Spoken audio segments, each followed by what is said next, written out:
The duty of consistency is within my spiritual community. I will promote everything which is good, but when I see a Muslim doing something which is wrong, I'm going to stand up and say, no, I'm not accepting this. But when I'm a French and a Swiss citizen, something is done in Switzerland which is good, but I'm the first to stand up and to say to the first party in my country, which is the far-right party, I'm going to struggle against you. They are saying today, we were wrong to give you the nationality a few years ago. I'm saying, in the name of dignity and national dignity, I'm going to struggle against you, because you are not dignified and you are not presenting a dignified image of my country. So this is my citizenship. My contribution is to be against you, because you are against our common values, which are the values of living together and mutual respect. Having said that, it means that I understand that I'm disturbing people because I'm acting against two attitudes. The first one is the minority mindset. We are a minority, we are in the country, and we have to be accepted and we are targeted. No, I'm not a minority, I'm a citizen, I deal with the common values, and this minority mindset is over.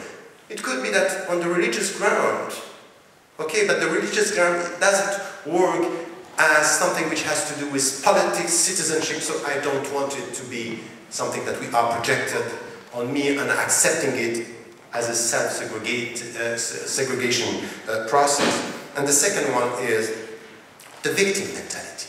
And the victim mentality is, because I know the language, because I have a critical loyalty, because I'm law-abiding, I'm going to struggle. I'm going to be part of this society. My contribution is my critical mind. Winning it or not, this is the future. So you understand here that this minority mindset or victimhood, no, it's not. So this is something which is a connection between within and outside. And then, having said this, is also to be able to come with a very strong discourse deconstructing this confusion that I was talking about by saying we are going to act against anything which has to do with essentialization. One Muslim is doing it, Islam is this, and this is the problem.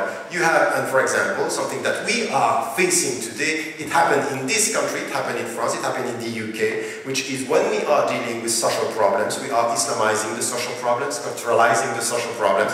This is happening because these people are Arabs or Turkish or people are Muslims. This is not.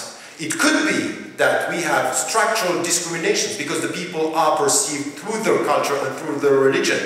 But to say that their problem are coming because they are Muslim or they have this culture is not acceptable. So this discourse is something which is quite important. In fact, I'm discovering that my presence is reconciling politicians with politics, true politics. I want you to come to the reality of what it means to deal with the social problems, not by stigmatizing people or having a populist attitude, but coming to true politics. Because as I'm always saying, the true danger for Europe is not the rising of the far-right parties, it's the normalization of their theories and statements and approaches. It's happening everywhere. You sit with some of the socialist parties in France, I'm sorry, they are saying things that were said yesterday by the Front National. And this is very, very dangerous. And here, even here, we have things that are said that are problematic. And then also to say, don't confuse my presence with immigration. And by the way, I also have something to say about immigration. I am a European. The way we are dealing with immigration is a shame.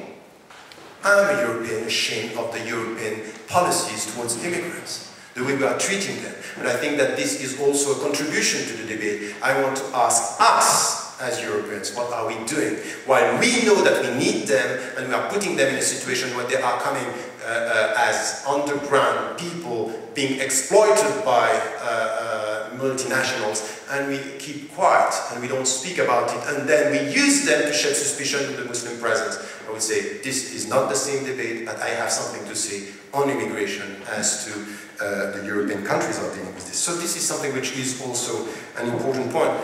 Two things to say about history, because I think that what Nilüfer said about history is something which is also very important here when it comes to Europe.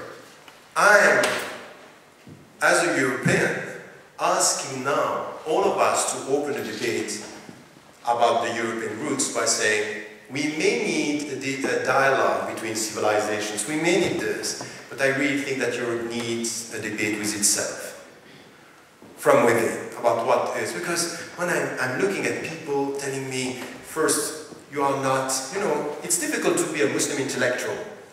It's not, it's an oxymoron. When you are a Muslim, you are less an intellectual. You should be a preacher or something like this.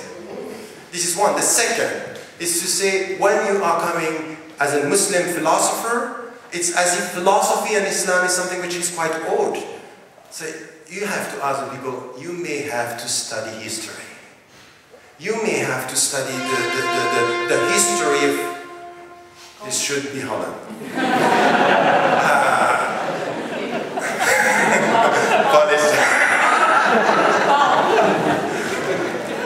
Let us know, please. I will give you a phone. However, my family is French, okay? So we win.